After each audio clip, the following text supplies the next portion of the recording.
right now, as you're listening to this, there is a voice in your head making a judgment about whether you should be doing this instead of something else. That voice, it is not yours, but it has been running your life. That voice in your head, it's like your personal DJ, but instead of sick beats, it is dropping mad insecurities. I am Manish, and for the next 30 minutes, we are going to find out whose voice that really is and what happens when you finally tell it to shut up. This is Still Becoming, and today we are talking about the script you did not write but have been living anyway.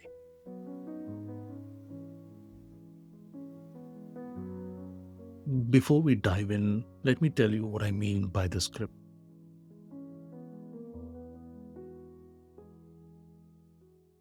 You know those unwritten rules you grew up with, the expectation that were never quite said out loud, but somehow you absorb them anyway. Maybe it's the way you learn to be good, whatever that meant in your family, your culture, your faith. Maybe it's the career path that was decided before you could spell occupation. Maybe it's how you learned how to handle a conflict, a success, or a failure.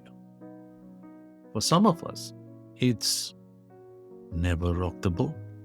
For others, it is always be perfect. Or maybe, like me, it was be humble. These scripts, they are not just habits or preferences, they are the operating instructions we inherited from our families, our communities, our faith traditions. The ones we are still following and sometimes without even realizing it.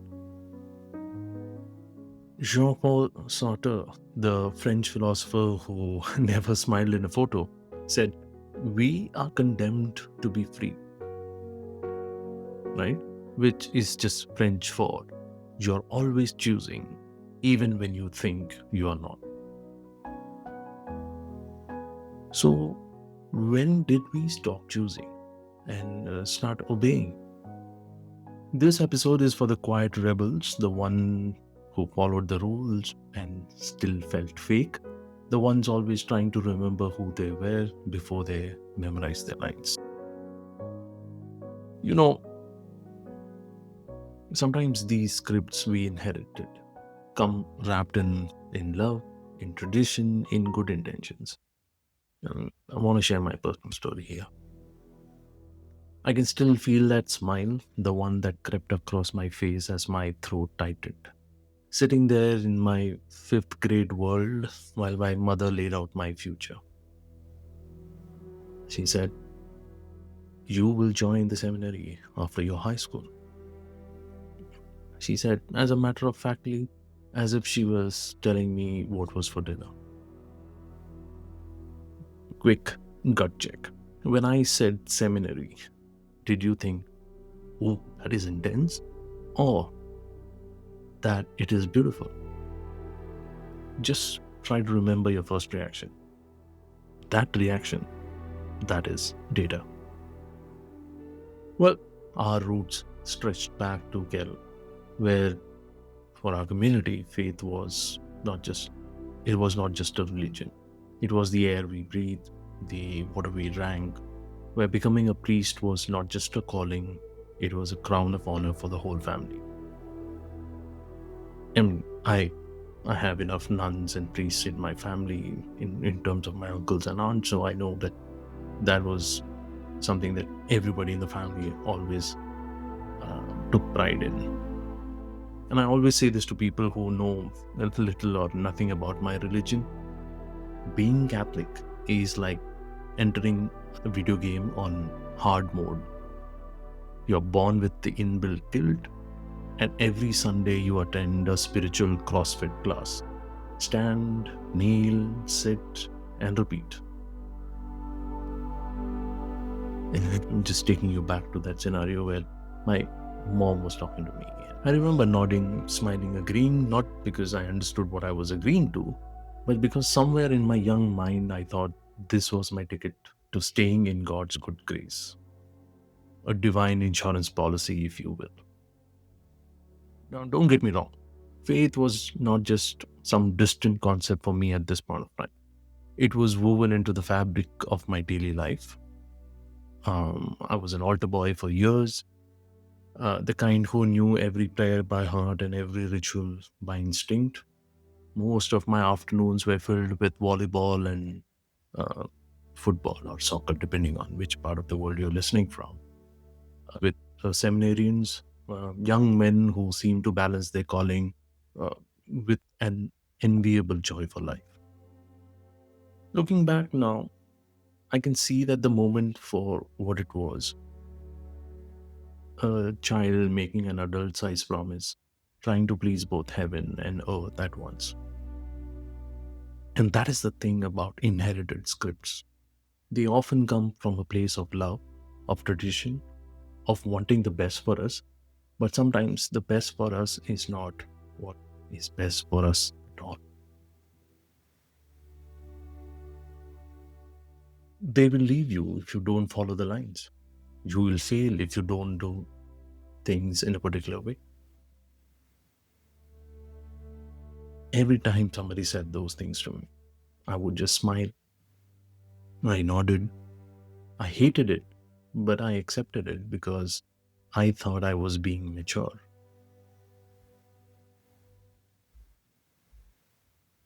Now, here's a test, and I want all of you to follow this with me. Think of the last time you felt proud of something you did. Got it? Now, did you immediately think of who else would be proud of it? Or did you worry someone might think you are showing off? If you went to the other people first, you are living someone else's script. What we are talking about is an internalized script. In Freud's world, it is the superego, the moral compass we inherit from parents, teachers, the culture. It punishes us for stepping out of the line. Existentialists call it bad faith, living a lie we never agreed to, just to stay safe. It is like being at a masquerade ball, and when everyone takes off their mask, you realize you forgot what your face even looks like. But here's the thing, these scripts, they were survival guides written by people who were scared. Just a quick checking. Are you nodding along, disagreeing? Notice what is happening in your body right now. Even in the Catholic theology, when it is rooted in love and not fear, we are told you're not your performance, you are your belovedness. But somewhere along the line, we turned holiness into a compliance and we shrank. But here's something we do not talk enough. Not all inherited scripts are chains. Some are wings. They are like family recipes that actually taste good. Let me share some scripts that I'm actually grateful were written into my code. Leave things better than you found them. This one again comes from my mother. Every time we would visit someone, she would quietly straighten a pillow, help them with dishes, or tend to a plant. It was not about perfection, it was about contribution. That script, it is staying. It stays with me.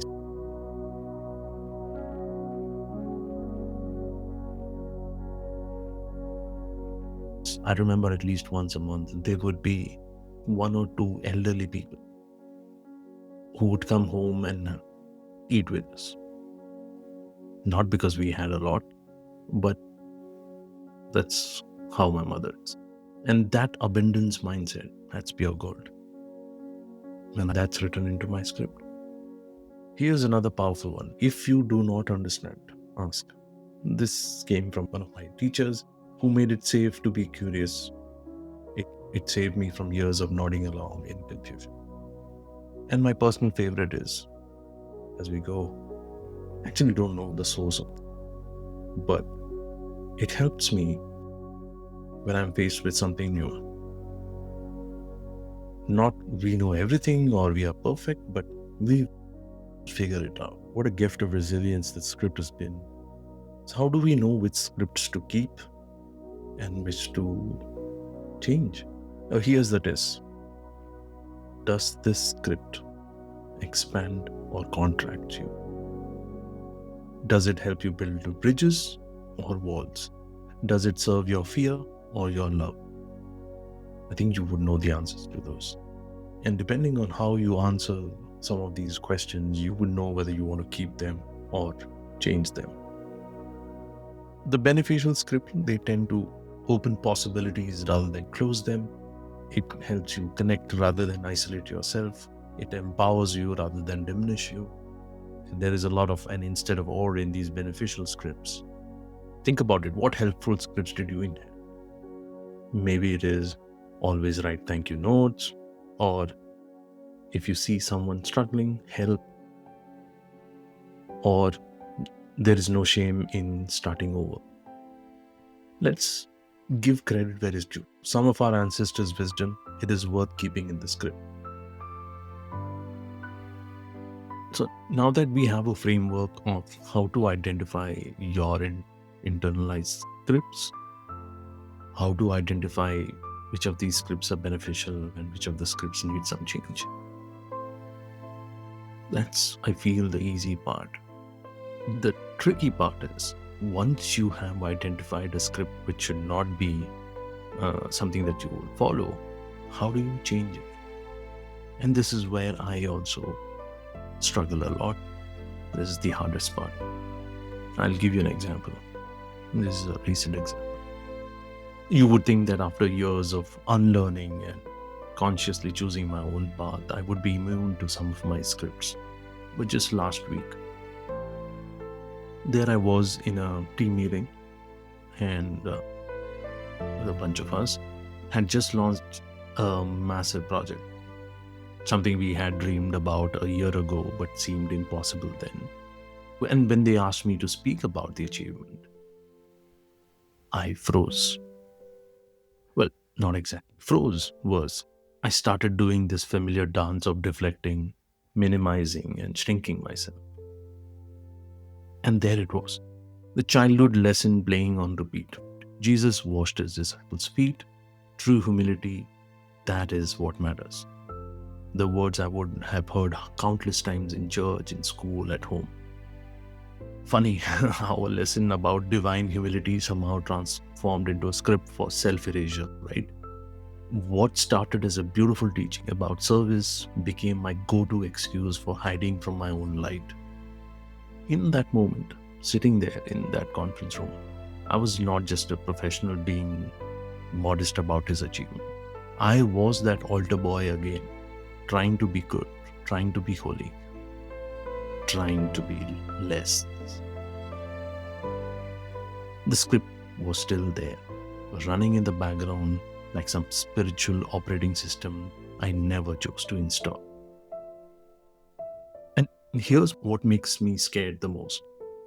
I was not just hiding from them, I was hiding from me. The script has become so automatic that I forgot there was a real person under.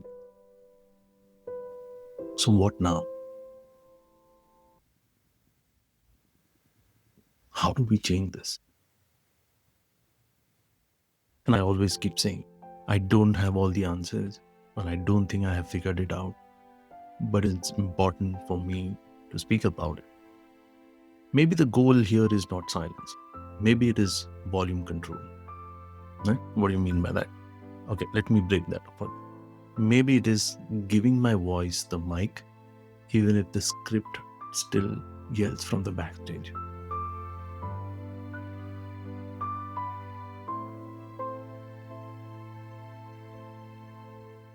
I'll share another personal example which happened last week. Just last week, I did something that my younger self would have found terrifying. I asked for what I needed, directly, clearly, without apologizing. You might be thinking, oh, this is funny. That seems simple. But for me, it is not. I was sitting at my desk doing my work, and my manager happened to pass by. And they asked me how I was doing. And instead of the usual answer, oh, I'm doing great or I'm doing fine, I actually named my need, spoke it out loud. Not minimizing, not questioning, no self-deprecating jokes. I just said, I'm doing fine, but there are some things that I need your help with.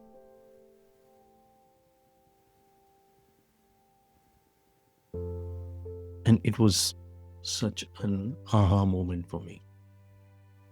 That felt good.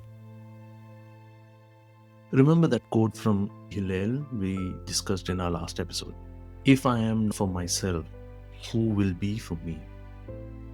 And if I am only for myself, what am I? And if not now, when? In that moment, those ancient words felt so present, so alive. Each syllable giving permission to that part of me that I always had been taught to stay small, not to ask, not to be needy. It was not dramatic. The world did not stop spinning, but something in me shifted, like a door that had always been locked, suddenly opening, just a crack. Now, these moments, these might seem small to others, but when you have spent a lifetime following someone else's script, every time you speak, your own words feel like a quiet revolution. Reclaiming your voice is not one big act. It's a daily rebellion with shaky hands and a holy defiance. Okay, let's pause. Let's be honest. I'm sitting in my room here, recording this, probably wearing yesterday's coffee on my shirt, telling you about my transformation. The irony is not lost on me, but that is exactly the point. We are all still becoming messy and beautiful. Now, let's do some experiments together.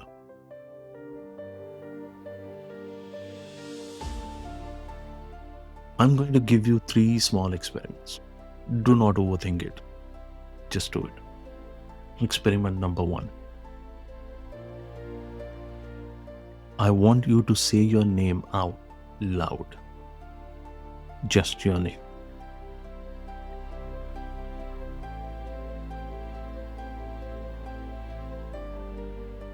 Now say it again, but this time like you're proud of it.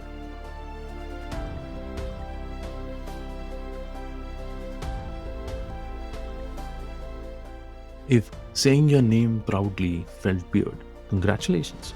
You just discovered how deeply that script is embedded in you. It is like finding out your internal operating system is still running on Windows 95. Did you feel the difference between the first time you said your name to the second? That is your voice underneath your script. Experiment number 2. Complete this sentence out loud. I do not need permission to.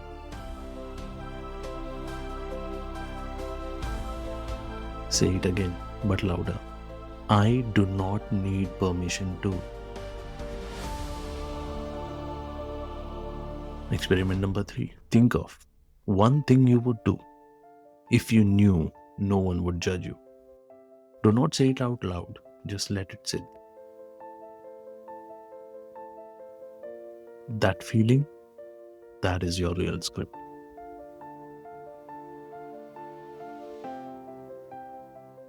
Journal this, write it down somewhere. What is the one rule or the internalized script that you have lived by your entire life but you never actually agreed to? Where did it come from? And are you ready to let it?